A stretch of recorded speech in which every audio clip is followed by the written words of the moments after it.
The Magnificent Montague, starring Monty Woolley.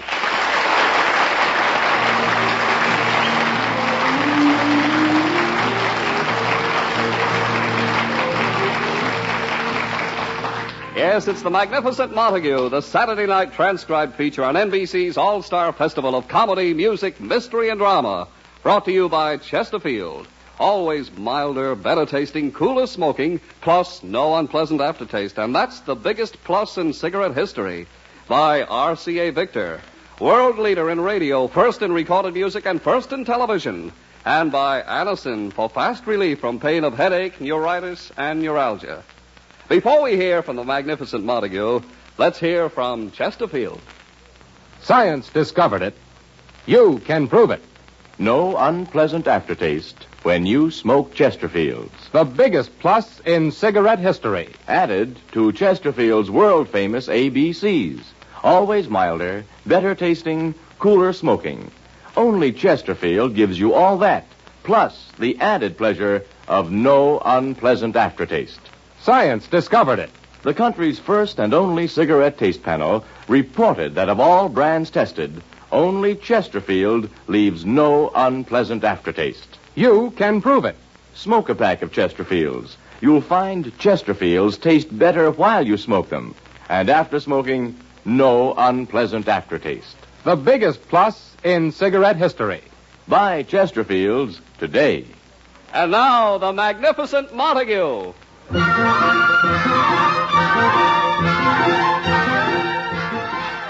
To Edwin Montague, the fact that he has reached radio heights as Uncle Goodhart, star of an afternoon radio program, means very little. He still longs for the days when, as the Magnificent Montague, he was king of the Shakespearean actors. But time goes on, and it is now morning in the Montague apartment. Lily, Edwin's wife, is just getting up. Agnes, the maid, is setting the breakfast table. Summertime and the living is easy. All fish are jumping and the cotton is high. Ba-ba-ba-boo, ba-boo, ba-boo. Agnes. Oh, your daddy is rich. Agnes. And your mommy's good looking. Agnes, please. Oh, good morning, honey. I didn't hear you. I heard you. A rooty tooty toot Agnes, toot. please. Edwin's still sleeping. Oh, the poor little monster's still asleep. Agnes. I'm serious, honey. He needs all the sleep he can get so he can wake up nice and fresh and make life miserable for me. Now, Agnes, you and Edwin Oh, the phone. I'll get it. The residence of Edwin Montague and Lily Boehm, Agnes the maid at the control tower. You're on the beam. Come in. Come in. Over to you. Roger. Agnes. Honey, let me live a little.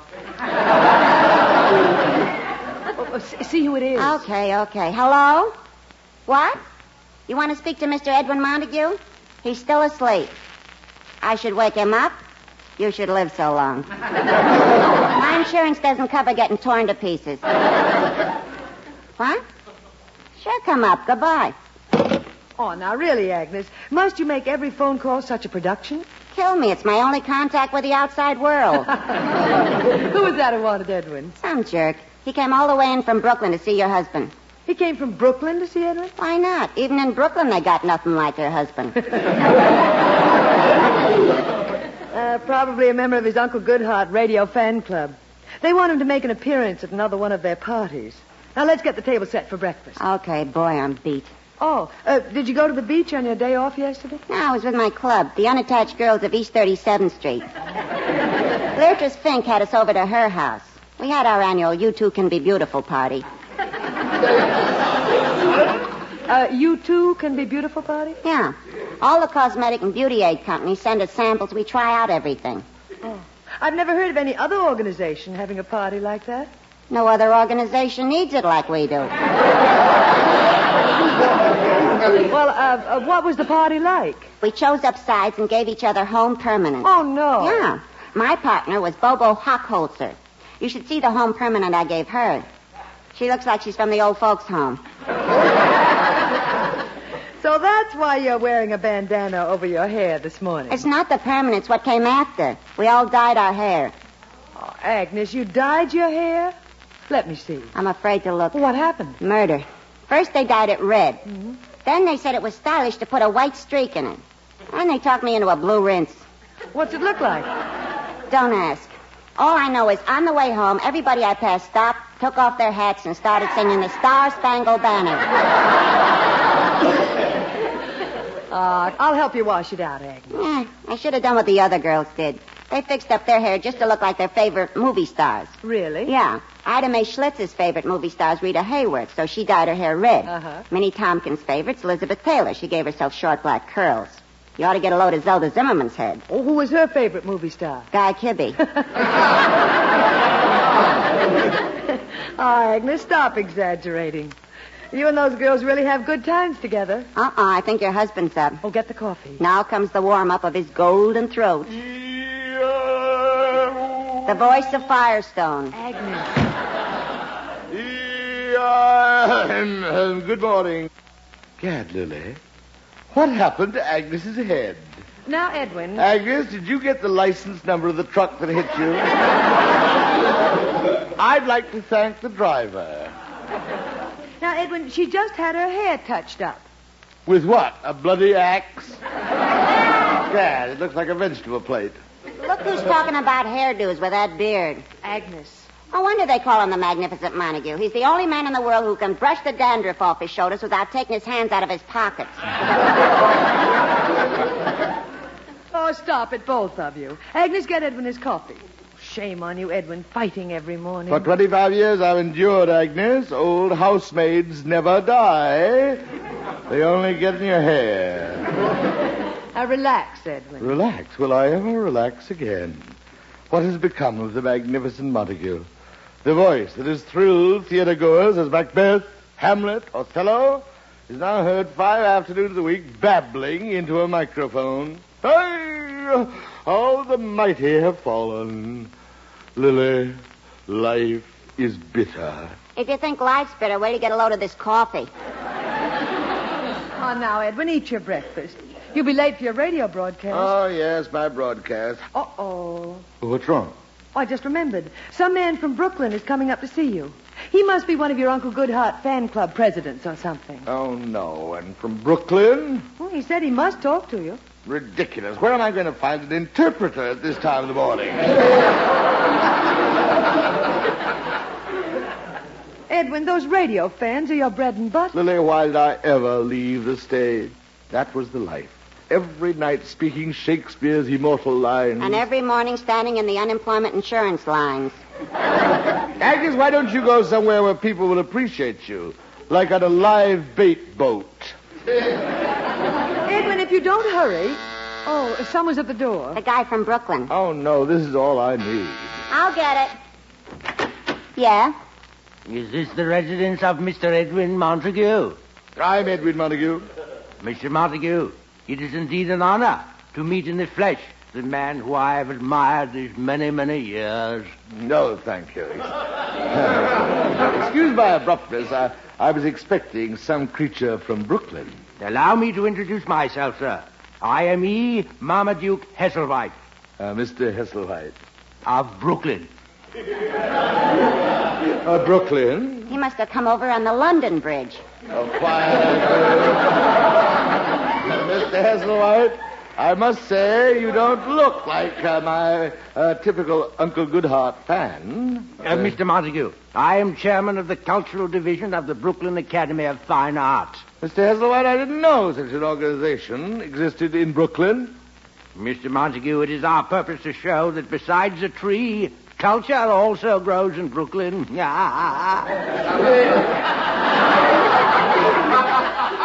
That is why we need you. Me? You, Mr. Montague, the foremost Shakespearean actor of our times, will be a spearhead in the Brooklyn Academy of Fine Arts campaign. Flatbush fights for the finer things. Lily, did you hear that? There are still organizations in this country who haven't laid down the torch of culture. Mr. Hesselwhite, count on me.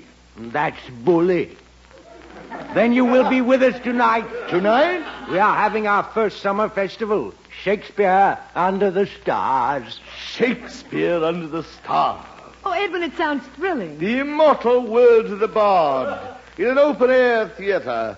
A drama just as it was done by the Greeks. And it'll all be Greek to Flatbush. Lily, I told you when we had company to keep her tied in the kitchen. I'll be there, Mr. Heselwhite. On wings of happiness, I fly back to Flatbush with the glad tidings that the Magnificent Montague will be in the bosom of Brooklyn tonight. Adieu. Lily, I must prepare my program for tonight. I'll give them the battle scene from Macbeth. And something from Hamlet. Well, naturally. But how's this? 'Tis now the very witching time of night, when churchyards yawn, and hell itself breathes out contagion to this world. Lily, it's like a shot in the arm. You say that in Brooklyn, you'll get a shot in the head. Quiet, you Philistine. Lily, this may be the beginning of a... Edwin, you'll be late for your broadcast. Oh, my broadcast. Edwin Montague is Uncle Goodhart. That's like asking Arturo Toscanini to play Abba Dabba Honeymoon. Well, just think about tonight, Edwin. Tonight, Lily, Shakespeare under the stars. The voice of the Magnificent Montague will be heard once again.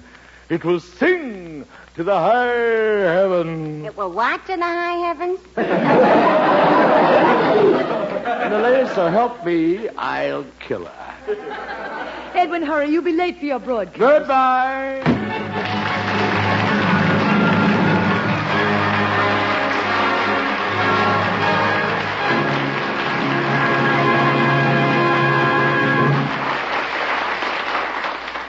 We'll be back with the Magnificent Montague in just a moment.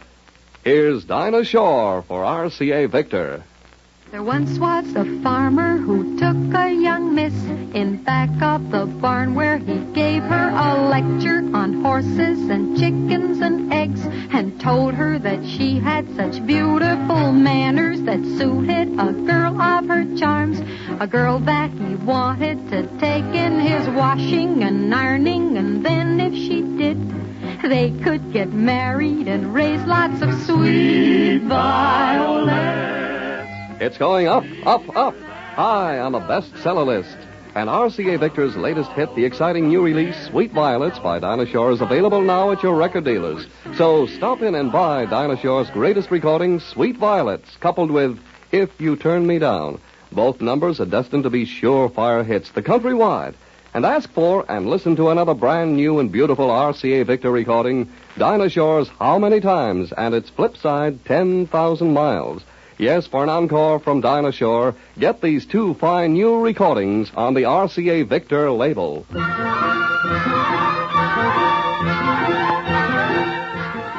And now, back to the Magnificent Montague.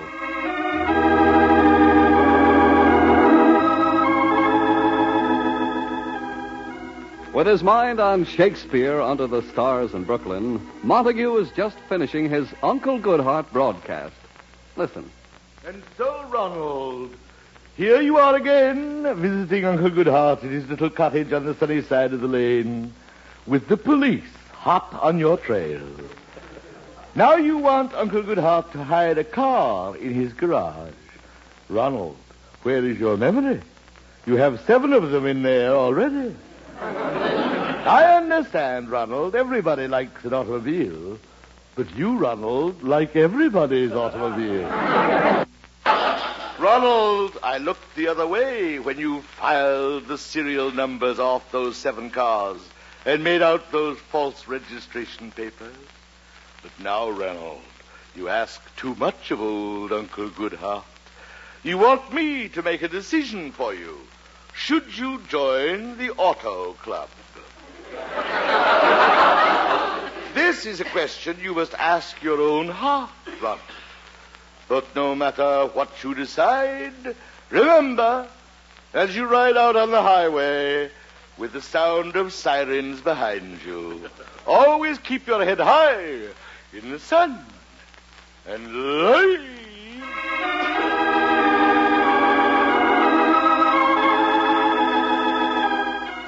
So ends another episode of Uncle Goodhart. Until he meets you again in his little cottage on the sunny side of the lane, here is Uncle Goodhart with his thought for today. When a lightning bolt strikes your neighbor as he bends over to pick up the dice, Say to him as he bursts into flame, it won't strike in the same place twice.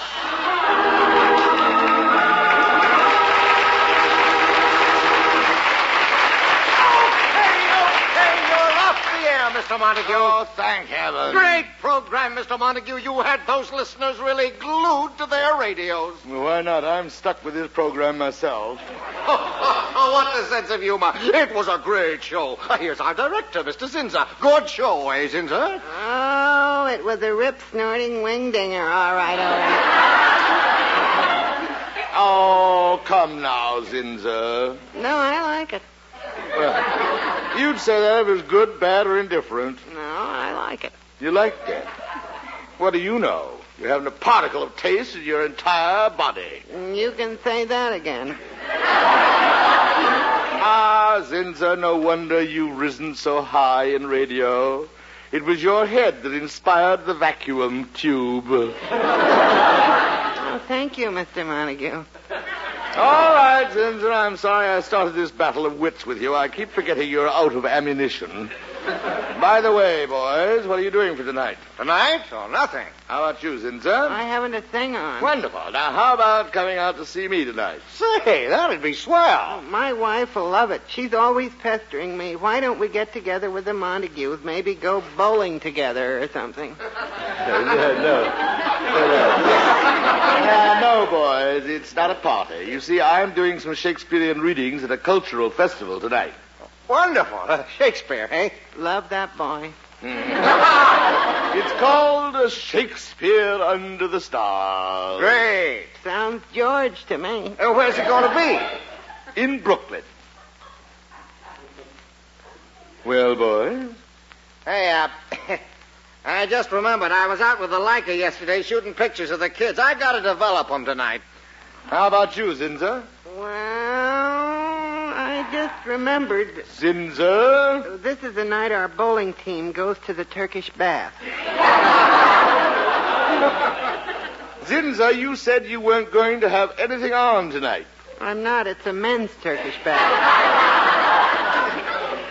This is loyalty. I'm asking you to come to Brooklyn to see me perform. I've never been there before, but I'm going. Mr. Montague, please, don't go. Don't go? You'll get lost. We'll never see you again. Oh, stop. Stop being ridiculous. Mr. Montague, don't you know about those Brooklyn streets? They're a jigsaw puzzle. I have an uncle who lived in Brooklyn. Know his address and everything. We never could find him. All right, Zinzer. We consider him dead. All right. Saves us a lot of running around. Oh, stop. Look, Springer, it must be simple. Here's the address of the Brooklyn Academy of Fine Arts. 1607-A5-9 Pelzer Terrace South. Now, here's a phone book. There's a map of Brooklyn here on the first page. Here we are. Now, let's see. Here's Brooklyn Bridge. I go over the bridge here. Now I'm in Brooklyn. We'll never see you again. Oh, quiet. I go down Flatbush Avenue. This is simple. I pass Myrtle Avenue, Newkirk Avenue, across Church, down Pitkin. Now we're here to... Huh? What is it? How did that happen? I'm in New Jersey. Oh, this is ridiculous. 5 million people live in Brooklyn. They're just lost. Mr. Montague, don't go. I made up my mind. I'm going to Brooklyn. Take care of yourself, Mr. Montague. Try and stay in the occupied zone. Mr. Montague, you can't go. Remember your contract with the sponsor. No unnecessary risk. Oh, this is the silliest thing I've ever heard. I'll just take a taxi. Where's my hat? Mr. Montague, reconsider. Just let me take one last look at you. Oh, stop being childish. Wait, Mr. Montague. What is it, sir? Should old acquaintance be... Oh, goodbye.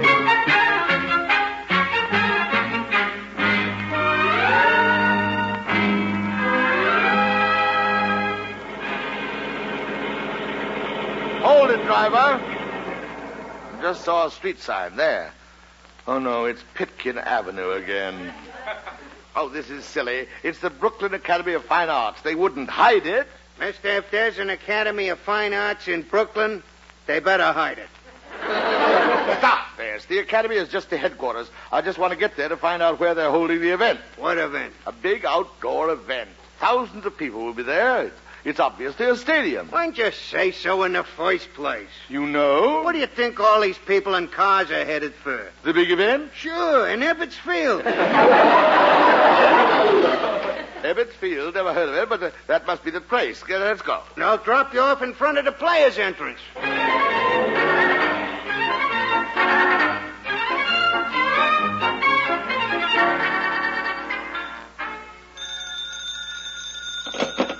Hello? Brooklyn Dodger baseball team locker room. Eddie the trainer talking. Oh, Charlie. Yeah, 2 of the umpires got here. The third umpire ain't showed up yet. How the boys look tonight? How's Pee-wee reach his thumb? I massaged it all day. Yeah, I'll let you know the minute the third umpire comes in. Take me out to the ball game. Take? Okay. Yeah? Gad, I hope I'm not late. No, it ain't started yet. Hey, we've been expecting you. Come in. Here, help me with my suitcase. I brought my things. Yeah, sure. I better get ready. Hello, Charlie. He got here. He looks tough. Okay. Help you, pal? No, thank you. By the way, where are the players? They're out there already. They're warming up. Gad, I'd better warm up, too. Yeah! Jeepers. They'll sure hear you all over that field tonight. Good crowd out there? They're falling out of the stands. To think in this little hamlet so close to Manhattan, there can be so many lovers of culture. Have you a program I can see? You don't need a program. I know the whole lineup. Good. Who else is performing tonight? Robinson, Reese, Hodges, Campanella. Never heard of them. But as Shakespeare says, the play's the thing. The double play's the thing. Well said, young man. I better run over a few of my things. When shall we three meet again in thunder, lightning, or rain? As soon as you get dressed, the other 2 are out there already. The other 2? Good. Then we're doing Macbeth, the battle scene. I'll give it to them tonight. I will not yield to kiss the ground beneath young Malcolm's feet. Before my body I throw my warlike shield. Leon Macduff, and damned be him who first cries, hold, enough. Well, how's that? Excuse me. Hello, Charlie. Tell the boys to lay off this one. He's going to be murder on us.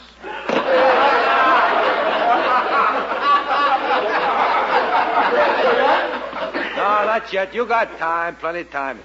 Hey, you must be new. I never seen you before. Well, I've never been in Brooklyn before, but I've been on the road a lot. Come to think of it, I think I did see you in St. Louis. Very likely.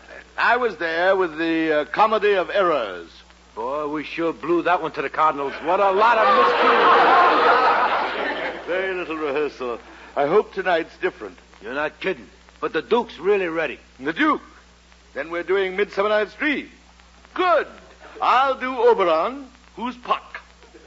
Puck?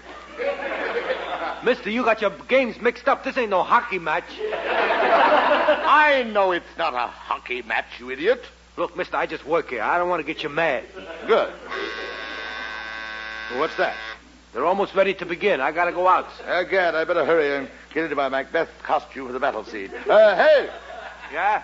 Would you help me get into my outfit? It's right here in the suitcase. I'll open it.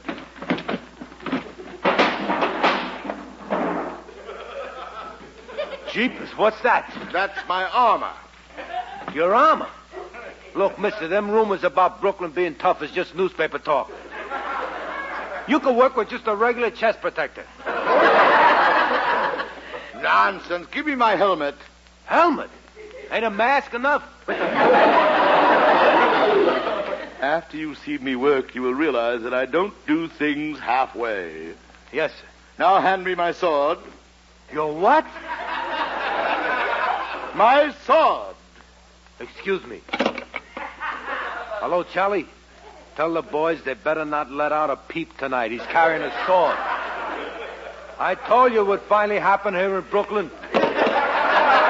Yes, tonight is the night. It will happen in Brooklyn, my good man. history will be made. Okay, that's it. They're starting. Open the door. Listen to them. That's Brooklyn crying for culture. Let's go.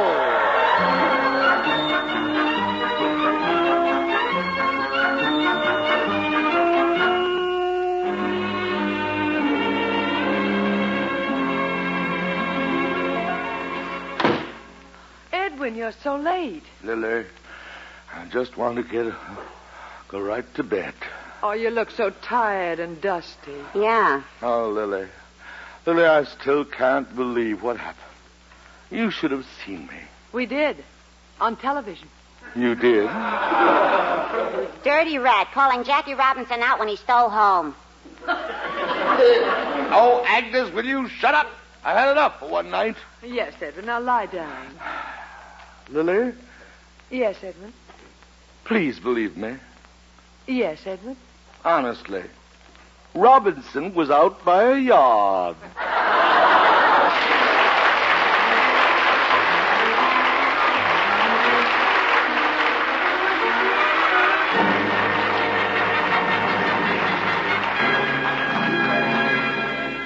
The next time you suffer from pains of headache, neuritis, and neuralgia, take Anacin. You'll bless the day you heard of this incredibly fast way to relieve these pains.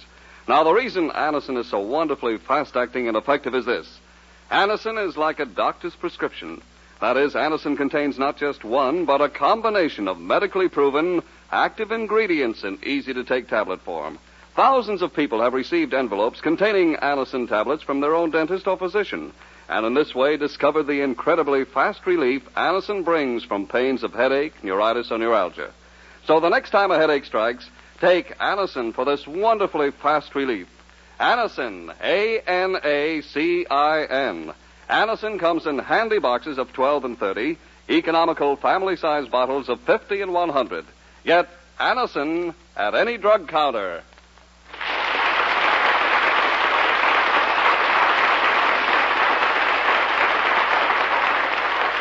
Listen again next week, friends, to The Magnificent Montague, starring Monty Woolley, the Saturday night transcribed feature on NBC's All-Star Festival of Comedy, Music, Mystery, and Drama.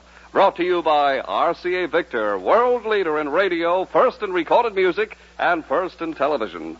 And by Anacin for fast relief from pain of headache, neuritis, and neuralgia. The Magnificent Montague was written by Nat Hiken and Billy Friedberg. Anne Seymour was Lily. Pert Kelton was Agnes. Also heard in tonight's cast were Art Carney, Johnny Gibson, and John Griggs. Jack Ward was at the organ. This is Don Pardo speaking. When you drive, it pays to be careful. Your car can give you and the family a lot of enjoyment this summer, but only if you drive safely and always carefully. The Magnificent Montague came to you from our Radio City studios in New York. Tomorrow, hear Archie Andrews and the Quiz Kids on NBC.